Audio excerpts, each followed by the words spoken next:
आंबा निर्यात बंदीचा प्रश्न सामोपचाराने मिटवण्याचं भारताचं युरोपीय समुदायाला आव्हान, राज्यात पुन्हा अवकाळी पावसाची शक्यता, साखर कारखान्यांना बिनव्याजी कर्जाची अद्याप प्रतीक्षाच आणि खानदेशातील गारपीटग्रस्त शेतकऱ्यांना 250 कोटी नुकसान भरपाई अपेक्षित। नमस्कार, आता पाहूया सविस्तर वृत्त। आंब्यासह 4 भाज्यांच्या युरोपातील बंदीचा प्रश्न सामोपचाराने मिटवावा असं आवाहन भारताने युरोपीय समुदायाला केलं आहे। युरोपीय महासंघ आणि भारताचे आर्थिक संबंध पाहता उभय पक्षातील चर्चेद्वारे हा प्रश्न मिटेल अशी आम्हाला अपेक्षा असून चर्चेतून प्रश्न न सुटल्यास भारताला जागतिक व्यापार संघटनेकडे आर्थिक WTO कडे दाद मागावी लागेल असा इशारा वाणिज्य मंत्री आनंद शर्मा यांनी दिला आहे। युरोपीय महासंघाने घोषित केलेली आयात बंदी 1 मे पासून लागू झाली, त्यामुळे आंब्यासह वांगी, कारली, अळूकंद, पडवळ या भाज्यांची युरोपात होणारी निर्यात ठप्प झाली आहे। महाराष्ट्र सरकारकडून या संदर्भात केंद्राकडे मागणी केल्यानंतर केंद्रीय वाणिज्य मंत्री आनंद शर्मा यांनी युरोपीय महासंघाच्या प्रतिनिधीला खरमारीत पत्र लिहिलं।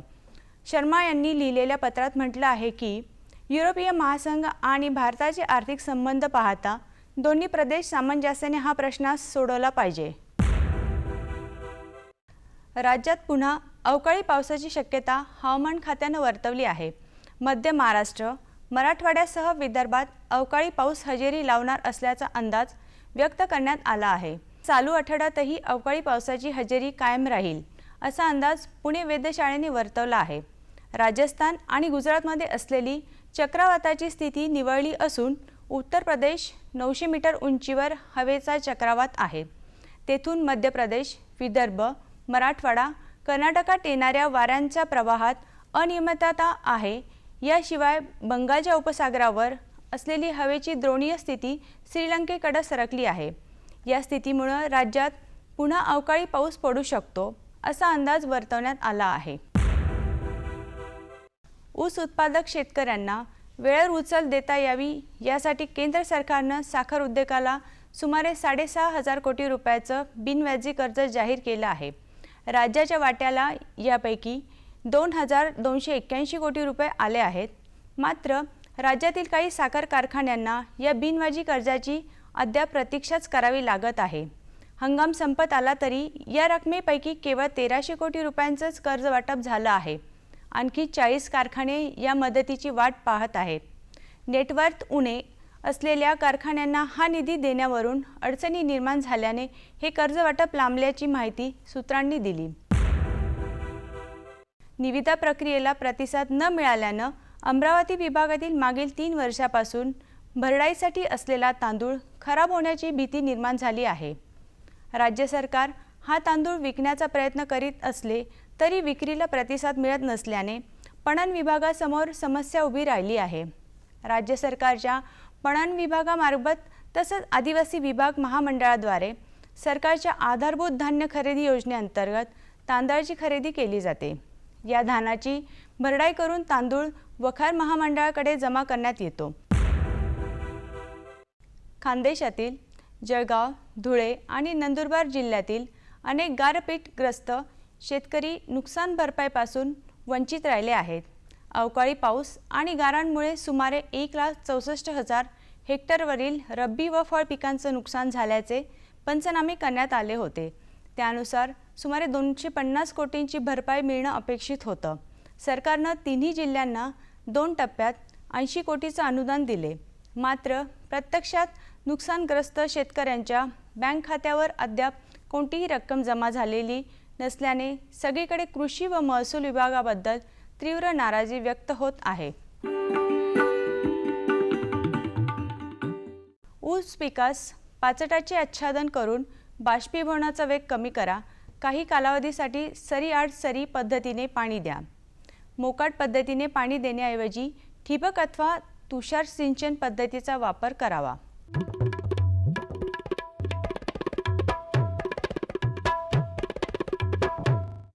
आता बघूया पुणे कृषी उत्पन्न बाजार समितीचे काही बाजारभाव प्रति क्विंटलचे। बाजरी कमाल रुपये 2,000 किमान 1,600, गहू कमाल 2,400 किमान 1,800, ज्वारी कमाल 2,200 किमान 1,900, मका कमाल 1325 किमान 1320, तांदूळ कमाल 9500 किमान 9000, हरभरा कमाल 3500 किमान 3100, उडीद कमाल 5800 किमान 5400, भुईमुग शेंगा कमाल 5800 किमान 5200, गूळ कमाल 3315 किमान 3151. कृषी बाजारभाव विषयक अधिक माहितीसाठी www.agmarknet.nic.in किंवा www.msamb.com या संकेतस्थळाला भेट द्या.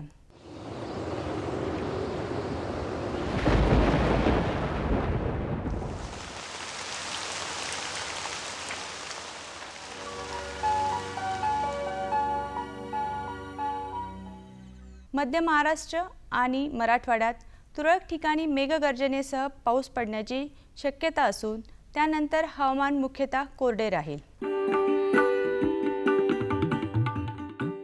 राज्यातील काही प्रमुख शहरांचे तापमान अंश सेल्सिअसमध्ये पुढील प्रमाणे: मुंबई कमाल 37 अंश सेल्सिअस किमान 27 अंश सेल्सिअस, पुणे कमाल 37 अंश सेल्सिअस किमान 26 अंश सेल्सिअस, नागपूर कमाल 40 अंश सेल्सिअस किमान 29 अंश सेल्सिअस, नाशिक कमाल 40 अंश सेल्सिअस किमान 26 अंश सेल्सिअस, औरंगाबाद कमाल 39 अंश सेल्सिअस किमान 29 अंश सेल्सिअस, कोल्हापूर कमाल 40 अंश सेल्सिअस किमान 23 अंश सेल्सिअस, सांगली कमाल 37 अंश सेल्सिअस किमान 26 अंश सेल्सिअस, सातारा कमाल 38 अंश सेल्सिअस किमान 24 अंश सेल्सिअस आणि सोलापूर कमाल 38 अंश सेल्सिअस किमान 29 अंश सेल्सिअस राहण्याची शक्यता आहे. हवामानविषयक अधिक माहितीसाठी भारतीय हवामान विभागाच्या www.imd.gov.in या संकेतस्थळाला भेट द्या. या होत्या आजच्या कृषी वार्ता. पुन्हा भेटूया पुढील भागात. तोपर्यंत नमस्कार.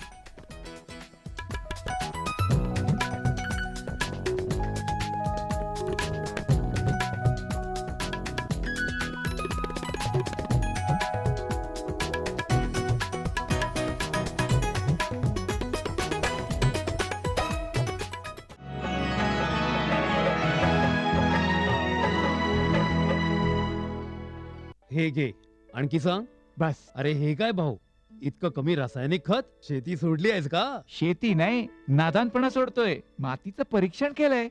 आता तर भाऊ जितकं आवश्यक आहे तितकंच खत शेतात टाकू. हा, शेतकऱ्यांनो, आजच आपल्या जिल्ह्याजवळच्या भूमी परीक्षण प्रयोगशाळेत मातीचं परीक्षण अवश्य करवा आणि मातीची पोषक तत्व, आर्द्रता व रोपांचा विकास बघता केवळ आवश्यकतेनुसारच पोषक तत्व घाला. आणि हो, मातीतलं गंधक, जस्त, बोरॉन सारख्या पोषक तत्वांविषयीही जाणून घ्या. खत आणि जैविक खताच्या योग्य उपयोगानं भूमीचा सकसपणा टिकवून ठेवा, उत्पादकता वाढवा, खर्च कमी करा आणि बहुमोल परकी चलन वाचवण्यातही सहकार्य करा. आणि हो, मंदगतीनं नायट्रोजन उपलब्ध करून देणारी खतं जसं कडुलिंबयुक्त युरियाला प्राधान्य द्या आणि युरियाचा पानांवर शिडकाव करा. अरे वा, तू तर खरोखरी समजूतदार झालास रे. आणखी माहितीसाठी संपर्क करा जिल्हा कृषी अधिकारी किंवा शेतकरी कॉल सेंटर.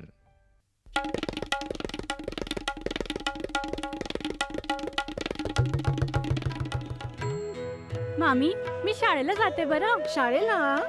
अगं, पण लग्नाच्या वक्ताला तू शिकलेली आहेस म्हणून सांगितलं होतं की. अव मामी, फार्म स्कूलला जातीये शेतीच्या नव्या नव्या गोष्टी शिकाया. तुम्ही बी चला की. फार्म स्कूल, जिथे शेतकऱ्यांना पिकांचा उपज वाढवायच्या सर्व गोष्टी शिकवल्या जातात. जसं मातीच्या पोतानुसार कोणती खतं योग्य आहेत, कोणती बियाणं आणि गरजेनुसार कोणती कीटकनाशकं उत्तम आहेत. खर्च बेताचा, लाभ मोलाचा.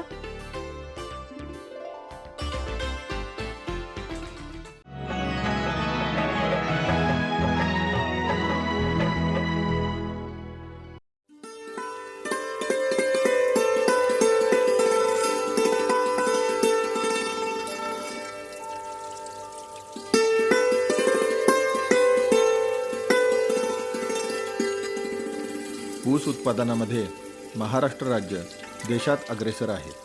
त्यातही पश्चिम महाराष्ट्र ऊस उत्पादनाच्या वजन आणि गुणवत्तेमध्ये अव्वल आहे.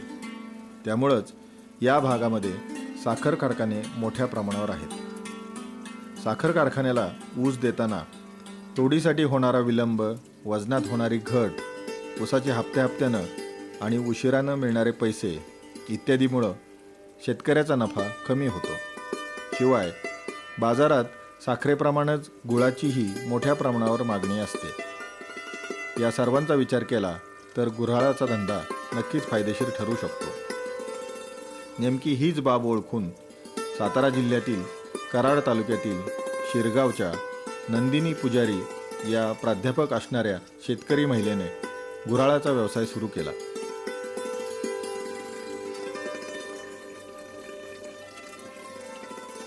मी ज्युनियर कॉलेजवर प्राध्यापक आहे, पण पारंपरिक व्यवसाय आमचा शेती हाच आहे. माझे मिस्टर प्रमोद पुजारी पहिल्यापासून शेती करतात. जवळजवळ 25 एकर आमची शेती आहे आणि या शेतीकडे पहिल्यापासून बघत असताना पारंपरिक पद्धतीने शेती करतो, त्याबरोबर काहीतरी व्यावसायिक जोड द्यावी हा विचार मनात आला.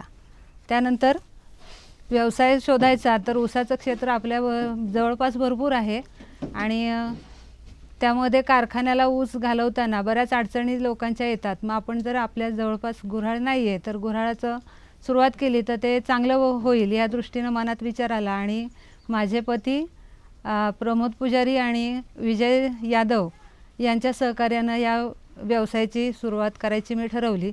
हा व्यवसाय करताना शांताबाई यादव या मला या व्यवसायात मदत करायला तयार झाल्या आणि मग आम्ही या व्यवसायाला सुरुवात करायची ठरवली.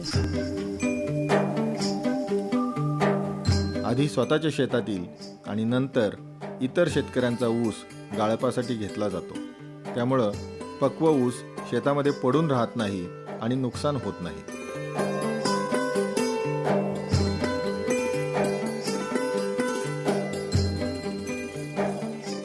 आमचं स्वतःचं ऊस आहेच. नेहमी आम्ही सुरुवात करताना आमच्या घरच्या ऊसापासून सुरुवात करतो, गूळ काढतो आणि मार्केटला देतो. हा सर्व प्रकार बघून आजूबाजूचे छोटे शेतकरीसुद्धा आमच्याकडे आकर्षिले गेले आणि जवळपास 6 महिने हा व्यवसाय आमचा नॉनस्टॉप चालू राहतो. दसऱ्याला आम्ही जर गुऱ्हाळ सुरू केलं तर 15 मेपर्यंत तरी हे संपूर्ण नॉनस्टॉप चालू असतं. संपूर्ण व्यवसायात मदत करताना सर्व इथले ऊस तोडकरी जे आहेत ते आम्ही बीडकडून मागवलेले आहेत आणि बाकीचे जे कामगार लागतात ते कोयनानगर परिसरातून मागवलेले आहेत. हे सर्व कामगार आपापली कामं अगदी जोखमीनं पार पाडतात आणि त्यामुळं हा व्यवसाय करत असताना मला कुठल्याही प्रकारची अडचण भासत नाही. गुऱ्हाळ टाकण्यामागचा एक उद्देश आहे की आपल्या पश्चिम महाराष्ट्रामध्ये ऊसाचं क्षेत्र भरपूर प्रमाणात असल्यामुळं कारखान्याला ऊस वेळेत कारखाना नेऊ शकत नाही. 20-21 महिन्यानंतर कारखाना ऊस शेतकऱ्यांची नेतो आहे. तर आपल्या गुऱ्हाळाकडे ऊस आल्यानंतर म्हणजे 12-13 महिन्याचा ऊस झाल्यानंतर गुऱ्हाळा जर ऊस आणला तर त्याच्या पुढच्या वर्षीचं पीक ही चांगल्या स्वरूपात खोडवा लवकर फुटणार किंवा पुढच्या वर्षीचं पीक लवकर येईल. कारखान्याला 22 महिन्यानंतर ऊस गेल्यानंतर जातो आहे. 1.5 वर्षाला एक पीक. तसं आपण गुऱ्हाळ जर केलं तर वर्षाला एका पिकाप्रमाणे म्हणजे चांगला बऱ्यापैकी पैसे मिळतात.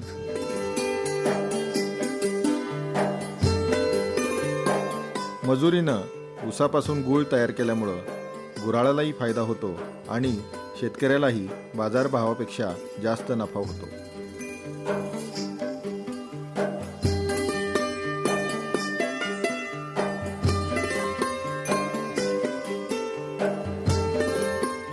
फेब्रुवारी महिन्यापर्यंत 1200 ते 1250 किलो ऊसात एक आदान भरतं. त्याला 2 क्विंटल गूळ मिळतो. मग 3000 रुपयाने जर गूळ गेला तरी एका आदनाचे म्हणजे 1250 किलो ऊसाचे 6000 रुपये होतात. आम्ही आमचा खर्च 1800 रुपये घेतो. आडत हमाली वाहतूक 200 रुपये म्हणजे 2000 रुपये गेले.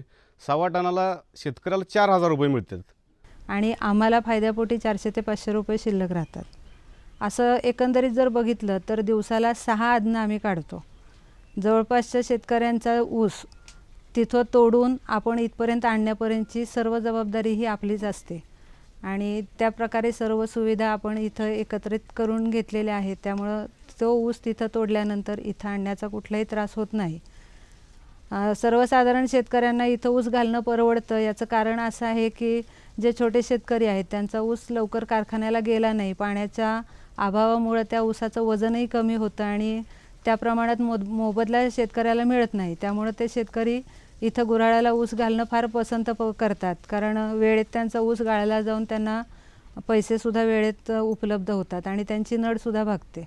आणि तसं जर एकंदरीत विचार केला तर मलासुद्धा ह्या 2 वर्षात सगळा हिशोब मीच बघते आणि मग लक्षात येतं की दसऱ्याला जेव्हा गुऱ्हाळ चालू होतं ते दसऱ्यापासून मिटेपर्यंत साधारण 2.5 ते 3 लाखाचा निव्वळ नफा या व्यवसायातून मला मिळतो आणि माझ्या कुटुंबाची उपजीविका चालवण्यासाठी तो एक मोठा आर्थिक हातभार माझ्याकडून मिळतो.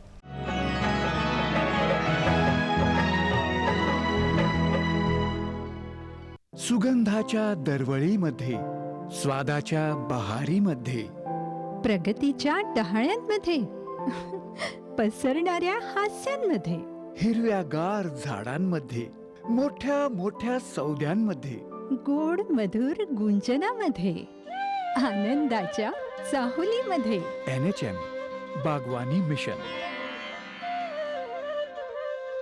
आमची आकांक्षा आपलं स्मितहास्य.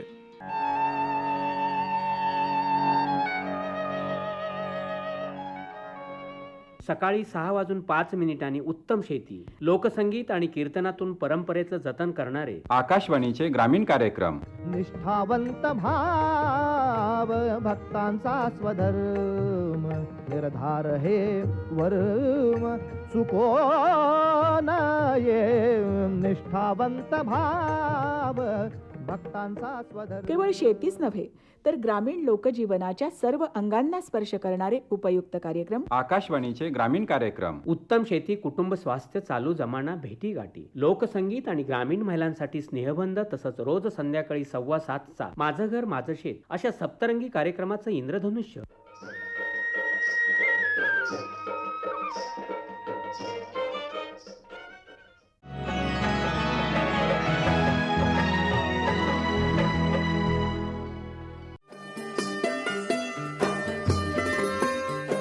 गुऱ्हाळ चालवताना त्याच्या व्यवस्थापनाकडे लक्ष देणं अतिशय गरजेचं आहे. त्यातूनच कमी खर्चामध्ये जास्त गुळाचं उत्पादन आणि चांगल्या प्रतीच्या गुळाचं उत्पादन या बाबी साध्य होतात. बाजारातील मागणीनुसार वेगवेगळ्या प्रकारच्या गुळाचं उत्पादन करून त्यांनी ग्राहक जोडून घेतले आहेत.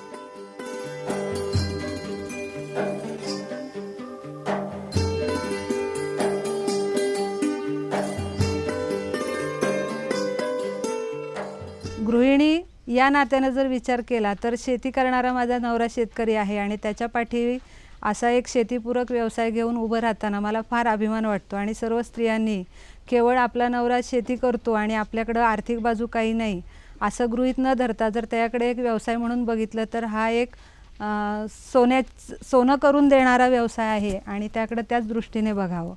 नोकरी करत जरी मी असले तरी नोकरीपेक्षा या व्यवसायाकडे जर बघितलं तर शेती हा व्यवसाय फार शाश्वत वाटतो.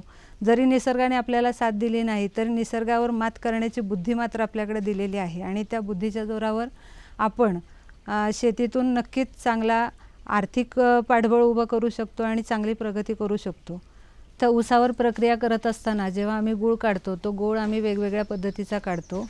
पहिला गूळ म्हटलं तर केमिकल वापरून त्यामध्ये गूळ पावडर, भेंडी पावडर आणि ॲसिडचा थोड्या प्रमाणात वापर केला जातो की जेणेकरून ऊसाची जी मळी येते ते मळी काढून गुळाला स्वच्छपणा येतो आणि रंगातही सुधारणा मिळते, चांगल्या प्रतीचा गूळ मिळतो.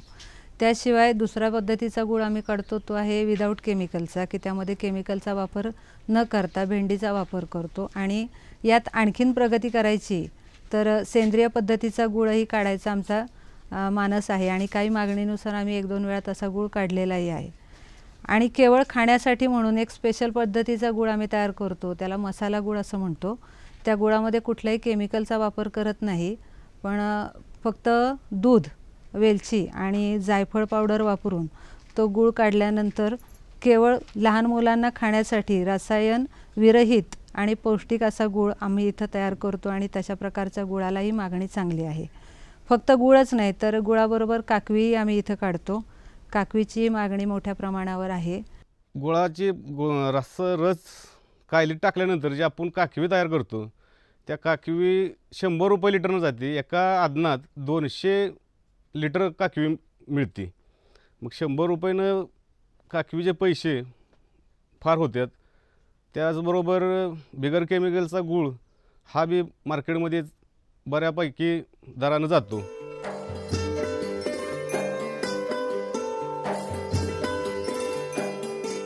ऊस आणि गूळ उत्पादनाबरोबरच शेतामध्ये बाजारातील मागणीनुसार पिकं घेण्याकडं लक्ष देणं गरजेचं आहे.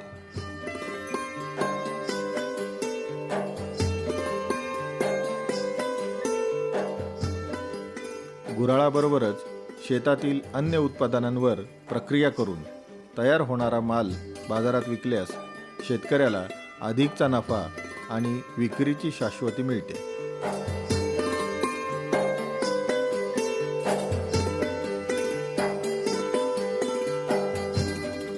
सध्या तरी विचार केला तर एक नोकरी सोडल्यानंतर शेतीत जास्तीत जास्त शेतीपूरक व्यवसाय जोडायचे असा आमच्या दोघांचाही मानसिक आहे. यात शेतीतून आम्ही भाजीपाला लागवड तर करतो.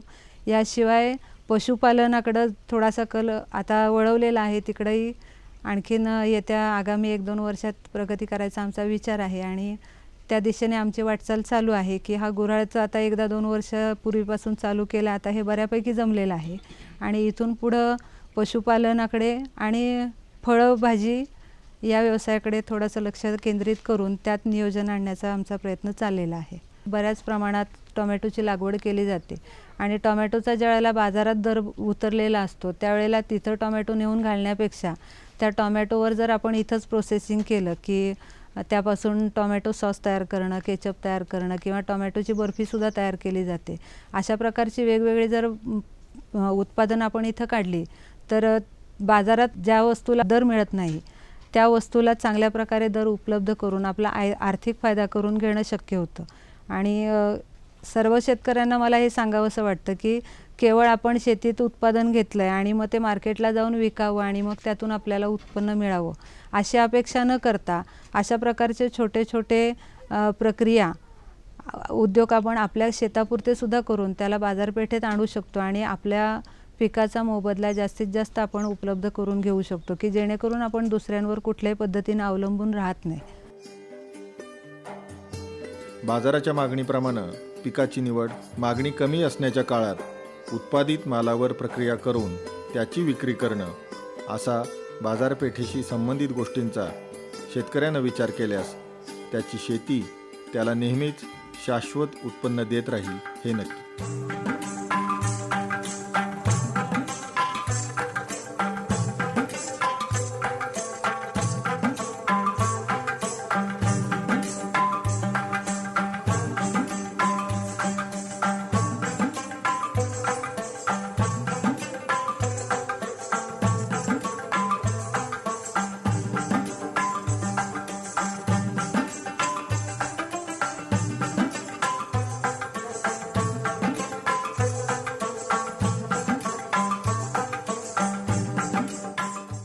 आमचा पत्ता निर्माता कृषी दर्शन दूरदर्शन केंद्र पुणे. आमचे ईमेल ID असे आहे ddkpuneकृषी@hotmail.com आणि ddkpuneकृषी@rediffmail.com.